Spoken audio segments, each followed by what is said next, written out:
اللهم صل على سيدنا محمد يا رب صل وسلم دائما أبدا على حبيبي. السلام علیکم دوستوں، بزرگوں، بھائیوں، امید آپ سب بہت اچھے ہوں گے اور خوش ہوں گے. پروگرام میں دوبارہ خوش آمدید. میں آج 4 باتیں لے کے آیا ہوں. یہ حاتم طائی کی باتیں ہیں. حاتم طائی نے بتایا تھا میں نے ان 4 باتوں پہ عمل کر کے دنیا کے سارے علماء سے میں جانچ کروا لی. وہ 4 باتیں کیا ہیں؟ وہ 4 باتیں کسی نے پوچھا حاتم سے، وہ 4 باتوں تو بتائیں مجھے. انہوں نے فرمایا ایک بات، جو رزق میری قسمت میں لکھ دیا گیا ہے وہ نہ تو کم ہو سکتا ہے اور نہ ہی زیادہ، تو میں اس رزق کی طرف سے زیادہ کی طرف سے میں بے فکر ہو گیا. دوسری بات کہ ایک چیز جو مجھے ڈھونڈ رہی ہے وہ ہے میری موت. میں اس سے بھاگ تو نہیں سکتا لیکن میں نے اسے سمجھوتا کر لیا. تیسری بات کہ جو حق میرے اللہ کا مجھ پر ہے وہ میرے علاوہ کوئی ادا نہیں کر سکتا، اس لیے میں اس کا حق ادا کرنے میں مشغول ہو گیا. چوتھی چیز کہ میرا رب مجھ سے باخبر ہے، مجھے ہر چیز جانتا ہے، میں ہر عمل کو جانتا ہے. میں نے اس سے شرم رکھی اور میں ہر برائی سے بچ گیا. اگر 4 باتوں کو نوٹ کیا جائے تو اس میں دنیا کی ساری برائیاں، ساری نیکیاں، موت، رزق سب کچھ بیچ میں آ جاتا ہے. آج کو جو افراتفری جو مچی ہوئی ہے معاشرے میں کہ رزق رزق رزق رزق، اللہ نے کہہ دیا کہ رزق میرے ذمہ ہے، میں تمہیں جیسے بھی دوں، جو تمہارا رزق ہے تمہیں ملے گا. پھر یہ اس کے پیچھے بھاگنا کیوں ہے؟ ایک چیز ہمارے رب نے ہمیں دے دی ہے، اللہ نے کہہ دیا کہ میں تمہیں دینی ہے، پھر اس کے پیچھے بھاگنا کیوں ہے؟ پھر کیوں لوگ اپنے آپ کو مصیبتوں میں ڈالتے ہیں، پرابلم میں ڈالتے ہیں، ٹینشن لیتے ہیں، پرابلم لیتے ہیں، صرف کس لیے؟ پیٹ کی آگ بجھانے کے لیے، اپنی آگ بجھانے کے لیے، اپنی ہوس کے لیے، اپنی خواہشات کے لیے.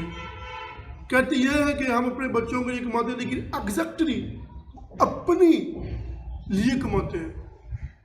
دوسری خوف کا ڈر.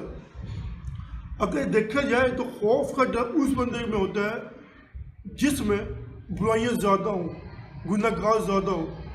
کہ مسلمان اور مومن میں فرق ہے. مسلمان کون ہے؟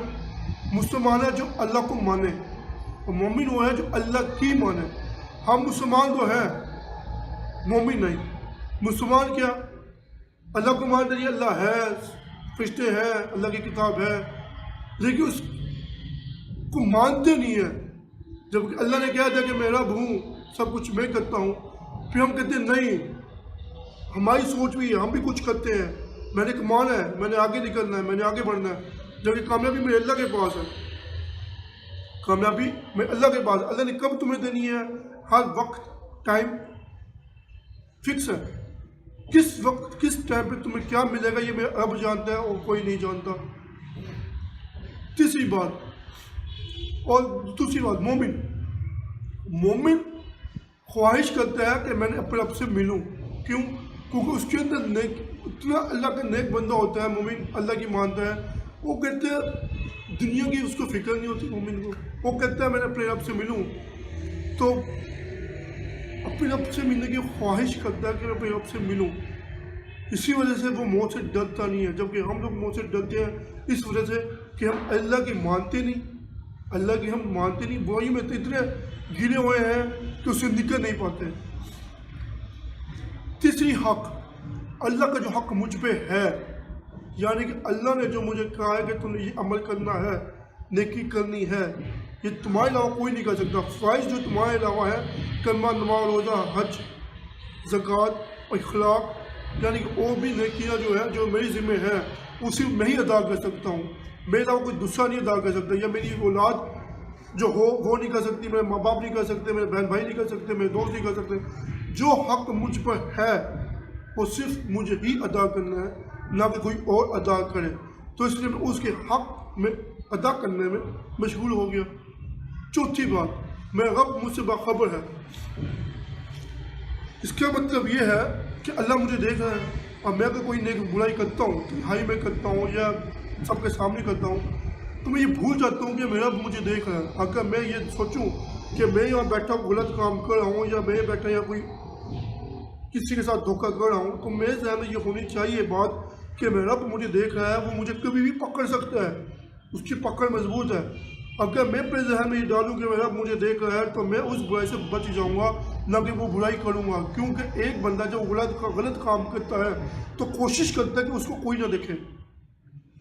آج کے دور میں 80 60 50% کر لو، اگر کوئی بندہ غلط کام کرتا ہے تو وہ کوشش کرتا ہے کہ کوئی مجھے نہ دیکھے، لیکن وہ اپنے دماغ میں یہ بات لے آئے کہ بھائی تیرا رب تجھے دیکھ رہا ہے، کوئی نہیں دیکھتا، ٹھیک ہے نہیں دیکھتا، رب تجھے دیکھا، تیرے 2 فرشتے جو تیرے کندھوں میں بیٹھے ہیں وہ تیرا لمحے ماں لکھ رہے ہیں۔ اگر اپنے دماغ میں یہ ڈالوں، اپنے دماغ میں فکس کر لوں کہ واقعی میرا رب مجھے دیکھ رہا ہے، تو میں برائیوں سے بچ جاؤں گا۔ اس میں 4 چیزیں آ گئی: موت سے خوف ختم کرنا ہے، مومن بننا ہے، برائی سے بچنا ہے، نیک کام کرنے ہیں، اور جو رزق میرے مقدر میں لکھ دیا گیا ہے وہ مجھے ملے گا، نہ بڑھ سکتا نہ کم ہو سکتا۔ کچھ لوگ کہتے ہیں کہ جی وہ ہمارا رزق کھا گیا، ہماری جائیداد لے گیا، ہماری پراپرٹی میں قبضہ کر لیا۔ بھائی کوئی کسی کی پراپرٹی میں قبضہ نہیں کر سکتا، آپ کی جو ہے وہ آپ کو ملے گی، وہ اس کا نصیب۔ اکثر آج مجھ سے کسی نے پوچھا، یا ایک بندہ میری پراپرٹی قبضہ کر گیا، وہ مجھے دیتا نہیں ہے، یا کوئی میرے پیسے کھا گیا، میں نے کہا یار وہ پیسے اس نے اپنے ہی کھائے ہیں، تیرے کھائے ہیں، ٹھیک ہے تیرے کھا لیے، تیرے 500 تھے، 1000 تھے، تیرے کھا گیا وہ، انہیں پیسے اپنے کھائے، لیکن طریقہ اس کا غلط تھا، پیسے اس کو ملنے تھے، طریقہ اس کا غلط تھا۔ اب جو تیرے 1000 روپیہ ہے، یہ 1000 روپیہ یہ سمجھ لے جو تیرا نہیں تھا اس کا، جو تیرے پاس موجود تھا، لیکن اب کیا ہوگا، اس 1000 روپے کے بدلے اللہ تجھے 10,000 روپے دے گا، جس سے زیادہ بھی دے سکتا ہے، کیونکہ کسی کے ساتھ زیادتی ہو تو اللہ اس کو اس سے زیادہ ہی دے گا، نہ کہ اس کسی سے زیادتی ہو نہیں بھائی ہوگی، ایسا نہیں ہوتا دنیا میں۔ کسی کے ذاتی ہو تو اللہ اس کو اس کا اجر لازمی دے گا۔ امید ہے آپ کو میری بات پسند آئی ہوگی۔ یہ حاتم طائی کے 4 نصیحتیں ہیں اور بہت کمال کی نصیحتیں ہیں، اگر ہم اپنی زندگی میں دیکھیں تو سوچیں کہ ہم اس وقت کہاں کھڑے ہیں، ان 4 نصیحتوں پہ پورا اترتے بھی ہیں یا نہیں اترتے۔ امید ہے آپ لوگوں کو میری ویڈیو پسند آئی ہوگی۔ اگلے پروگرام تک کے لیے اللہ حافظ۔